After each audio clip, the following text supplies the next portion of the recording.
गुप्त सूचना आई है उसके ब्याह पे हमने पकड़ा। जो ये गुप्त सूचना थी तो फिर ये हमारे पास कैसे आ गया? इन लोगों से ज्यादा इन्वेस्टिगेशन तो हम लोग ऑलरेडी करके बैठे हुए हैं, लेकिन फिर भी सरकार की सिर्फ तानाशाही है जो नहीं सुनने वाली है, नहीं मानने को तैयार है। ये जिन लोगों से इन्होंने 15-15, 20-20 लाख रुपए देके जिन लोगों को चयनित किया हुआ है, ये सिर्फ उन्हें भर्ती में भेजने की, सिर्फ उन लोगों को दरोगा, और जो पढ़े लिखे बच्चे हैं वो आज धक्के खा रहे हैं। 3 महीने का धरना हम लोगों ने लखनऊ इको गार्डन में किया था। जब जिस टाइम टेम्परेचर हुआ करता था 40 से लेकर 48 के बीच में टेम्परेचर हुआ करता था, उस टाइम हम लोग बैठते थे। सरकार का कोई भी नुमाइंदा आज तक हमसे ये पूछने के लिए नहीं आया है कि आप लोगों ने पानी पी लीजिए, आप लोग थक गए होंगे, ठीक है, हम लोग की परेशानी। उत्तर प्रदेश पुलिस में साल 2021 में 9,534 सब इंस्पेक्टर के लिए भर्तियां निकाली गई। परीक्षा 1 साल बाद नवंबर-दिसंबर के महीने में ऑनलाइन हुई और उसके बाद ऑनलाइन पेपर लीक कराने वाले गैंग हो, उन लोगों ने इस परीक्षा में सेंधमारी की और नतीजा कि 75 से ज्यादा उत्तर प्रदेश में एफआईआर हुई, 200 से ज्यादा लोग गिरफ्तार हुए। उस कड़ी में तमाम ऐसे अभ्यर्थी हैं जिनको लगता है कि ये पूरी परीक्षा रद्द कर दी जानी चाहिए। कोर्ट के दरवाजा खटखटाया है, लेकिन अब राजनीतिक दलों के पास भी पहुंचना शुरू हुए हैं। इसी कड़ी में ये जो यूपीएसआई 2021 के जो भर्ती प्रक्रिया के जो नौजवान हैं वो यहाँ पर पहुंचे हुए हैं सपा अध्यक्ष अखिलेश यादव से मिलने के लिए। ये अपने हाथ में बाकायदा ये एप्लीकेशन लिए हुए हैं, पूरा प्रकरण बताएंगे और उसके बाद ये शायद इनके ये जो ऑनलाइन एग्जाम का जो स्क्रीनशॉट्स हैं जो वायरल हुए हैं कि कैसे ऑनलाइन पेपर लीक कराने वाले जो गैंग था उसने कैसे कॉम्प्रोमाइज किया, ये तमाम सबूतों के साथ मतलब ये नौजवान पहुंचे हुए हैं। क्या नाम है आपका? सर मेरा नाम संदीप परिहार है, मैं यूपीएसआई की दरोगा भर्ती का पीड़ित अभ्यर्थी हूँ। क्या है ये मामला, क्यों आप लोग भटक रहे हैं? अब तो पुलिस इसमें आपके जो साथी थे चयनित वो तो ट्रेनिंग करने जा रहे हैं और आप लोग कह रहे हैं कि भर्ती प्रक्रिया। बिल्कुल, ये सिर्फ और सिर्फ अपनी मनमानी है, एक तरीके से तानाशाही है कि आप पीड़ित की आवाज नहीं सुन रहे हैं और इसमें जो भी आपको ठीक लग रहा है आप करते जा रहे हैं। आप उच्चतम जो न्यायालय है उसकी बात पे आप गौर नहीं कर रहे हैं, ठीक है। जो हमारी 37 रिट है उसमें बाकायदा मेंशन है कि इसकी जो नियुक्ति रहेगी वो फाइनल। आप लोगों ने इसमें रेट कर रखी है? बिल्कुल बिल्कुल। उस रेट में कहाँ पे चल रही है, क्या रेट में प्ली की गई है और क्या अभी तक स्टेटस है? रेट में अभी ये है कि हमारी सितंबर के बाद से अगस्त सितंबर के बाद से हमारी कोई भी डेट नहीं लगी है। जो भी डेट लगती है तो जज उठ जाते हैं या हमारा सीरियल नंबर पहुंच जाता है, मतलब डेट की सुनवाई नहीं हो पा रही है। उसके बाद भी इन लोगों ने भर्ती प्रक्रिया कहीं से लेकर कहीं तक नहीं रोकी है। ये 9,534 दरोगा भर्ती का केस था जो उत्तर प्रदेश की अब तक की सबसे बड़ी दरोगा भर्ती है। 2016 से लेके अब तक हम यही चीजें देखते आ रहे हैं। जितनी बार दरोगा भर्ती होती है ऐसा लगता है सरकार कहीं ना कहीं अपनी मनमानी करके अपने अकॉर्डिंग दरोगा चूज करने की कोशिश करती है। 2016 में सिर्फ एक स्क्रीनशॉट वायरल हुआ था, इसी सरकार ने अब इस भर्ती को कैंसिल करा के री एग्जाम कराया था। आज ये 1500 से ज्यादा स्क्रीनशॉट वायरल हैं, फोटो वायरल हैं।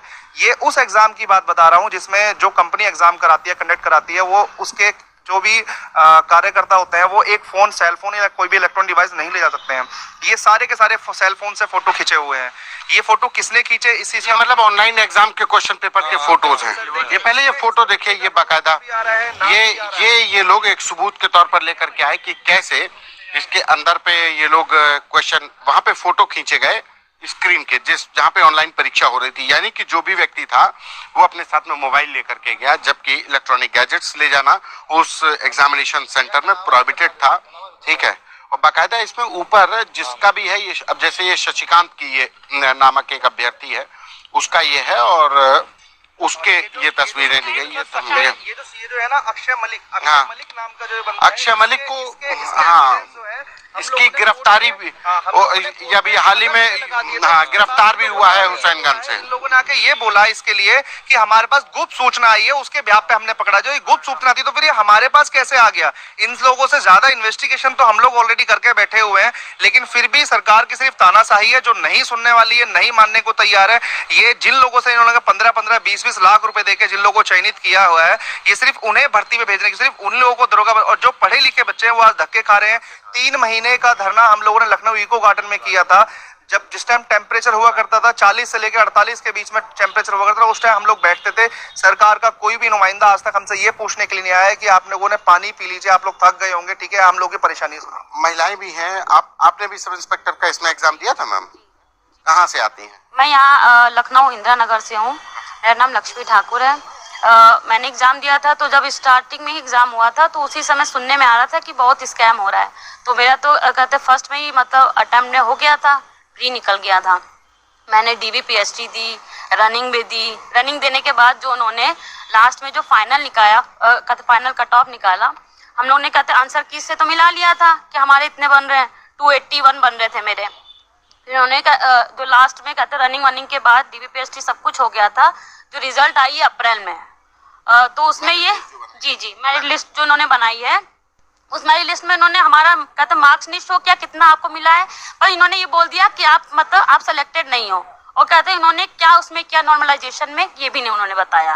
और लास्ट में बिल्कुल आपको मेरिट से बात जी आपसे कम जो रिटन में जिनके कम नंबर थे वो लोग सिलेक्ट हुए जी। और मेरे बने थे 284 बन रहे थे जब मतलब पूरा उसको आंसर कीज मिला के। और इन्होंने आंसर कीज जब उन्होंने दिया फाइनल कट ऑफ, इन्होंने दिया 285। तो इन्होंने मुझे मेरे उसमें नंबर में क्या किया, नॉर्मलाइजेशन में घटाया बढ़ाया, कुछ इन्होंने नहीं बताया। तो मैं कैसे मान लूं क्या किया इन्होंने। इतने स्कैम, इतने कम टाइम में आप एग्जाम दे रहे हैं, मतलब जो भी बच्चा एग्जाम दे रहा है, मतलब आप 10-15 सेकंड में आपने कहते पूरा 150-160 क्वेश्चंस आपने सॉल्व कर लिए। ये सारे स्कैम हो चुके हैं, उसके बावजूद भी सरकार कुछ नहीं सुनी। 3 महीने 4 महीने इको गार्डन में बच्चों ने धरना दिया, किसी ने कुछ नहीं सुना। ये जो तस्वीर है, ये अक्षय मलिक को अभी लखनऊ पुलिस ने हुसैनगंज से 22 दिसंबर को गिरफ्तार करके जेल भी भेजा, और बाकायदा ये उसी का स्क्रीनशॉट है। देखिए अक्षय मलिक का, और ये क्वेश्चन नंबर 37 मल्टीपल क्वेश्चंस हैं, ये इस तरीके से ये बाकायदा ये इसके ऊपर, इसी लड़के के ऊपर ये देखिए FIR भी लेकर के 2012 एविडेंस जो है ये एविडेंस हम लोगों ने ऑलरेडी अगस्त में सबमिट कर दिए थे कोर्ट में। उसके बाद ये FIR में लिखते हैं कि ये हमें हमारे इंटरनल सोर्सेज से पता चला है कि इस बच्चे ने धांधली करी है। तो इस चीज को क्या बोलेंगे, सिर्फ लोगों को भ्रमित करने वाली बात, लोगों को बहकाने वाली बात, जो शायद बहुत से लोगों को समझ में नहीं आता। हो रहा है ऐसा क्या? पैसे जेल में है, एक बच्चा कोई था जेल में, उसका नाम आपने कहते फाइनल लिस्ट में दे दिया। क्यों? क्योंकि आपने उससे पैसे लिए होंगे, 20 लाख रुपए आपने। अच्छा, जिसको गिरफ्तार करके जेल भेजा वो मेरिट में सिलेक्टेड, आपने उसको कहते फाइनल लिस्ट में उसका नाम आपने सेलेक्टेड कैंडिडेट कर दिया। सर एक चीज और, जो लड़का था अर्जुन प्रसाद जो था, उसका आप ये सोचिए कि उसका DVPST भी हो गया, जिसमें ये लोग कहते हैं हम लोगों ने अंगूठा लगाते हैं, हम लोग ये करें, उसका DVPST भी हो, उसकी रनिंग सारी चीजें होने के बाद जब हम लोगों ने उसे सोशल मीडिया के माध्यम से जब वायरल किया, तब इन लोगों ने ये कहा कि हाँ इस बच्चे को हमने पकड़ लिया है। और उस पे FIR बहुत टाइम पहले हो चुकी थी, उसके बाद भी इन्होंने उसे दरोगा बना दिया। उसके ऊपर FIR कब हुई थी और अरेस्टिंग कब हुई? जो उसके ऊपर FIR थी वो शायद अगस्त में हो चुकी थी, उसकी अरेस्टिंग जो हुई थी वो शायद सितंबर में जाके हुई है। और इन लोगों ने ये बोल दिया था उसमें, जो DG भर्ती बोर्ड का एक जो प्रेस नोट्स वायरल हुआ था, उसमें ये लिखा हुआ था कि हमें इस चीज का पता नहीं था, जैसे ही हमें पता चला है हमने जो तुरंत गिरफ्तार किया है। इस तरीके की भ्रामिकता ये लोग फैला रहे हैं। ऑनलाइन एग्जाम करवाती है सरकार, बोर्ड, पुलिस भर्ती बोर्ड ऑनलाइन एग्जाम करा रहे हैं, तो लेकिन ऑनलाइन एग्जाम में भी इस तरीके से हो रहा है, तो क्या मतलब बोर्ड इन्वॉल्व है कि सिर्फ कंपनी के लेवल पे है? इसमें बड़े अधिकारी मिले हुए हैं पूरे, और ये योगी के विभाग, गृह विभाग है, तो इसीलिए नाक का सवाल बना हुआ है, इसीलिए इसका री एग्जाम दोबारा नहीं कराया जा रहा है। गृह विभाग उनके पास अगर कैंसिल हो जाएगा तो उनके नाक का सवाल बना हुआ है, विपक्ष इस पे हमला करेगा इसी वजह से। आज आप लोग यहाँ पे, हाँ, ये दिखता है कि विपक्ष इन पे हमला करेगा, उसी वजह से ये लोग सिर्फ अपनी नाक बचाने के लिए 8.5 लाख या 10 लाख बच्चों की जिंदगी खराब कर सकते हैं, 15 से 20 लाख रुपए लेके उन्हें जमा कर सकते हैं। बाकी अपनी गलती मानने को बिल्कुल भी तैयार नहीं है। पहली भर्ती आप लोगों को दिखेगी जिसके अंदर भर्ती में सिर्फ कैंडिडेट का नाम दिया गया है कि ये सिलेक्ट हो गया या नहीं सिलेक्ट हुआ है, और उसके बाद इन लोगों ने एक का भी नंबर नहीं दिया हुआ कि इसके इतने नंबर थे, ये इतने नंबर से बाहर। आप लोग अखिलेश यादव से मिलने के लिए उम्मीद है कि कहीं से कुछ साथ मिले? सर हमें उम्मीद है, और सर हमें तो उम्मीद है ही, और लोगों को ही पता चलेगा। और जो हमारे साथ ही आज बर्बरता की जा रही है, इसका जवाब हम 2024 में बिल्कुल देंगे, हमारे परिवार भी देंगे। आज हम लोग 600 किलोमीटर दूर से आते हैं, ये बहन अपने बच्चों को छोड़ के आ रही है, परिवार को छोड़ के आ रहे हैं यहाँ पे सभी लोग, और उसके बाद भी आज हम ये चीज फेस कर रहे हैं, इसका जवाब हम जरूर देंगे। आप सभी लोगों को यदि हमारा वीडियो अच्छा लगे तो चैनल को ज़रूर सब्सक्राइब करें, और आप सभी लोगों को जो लगे उसे कमेंट बॉक्स में ज़रूर कमेंट करके बताएं। धन्यवाद दोस्तों।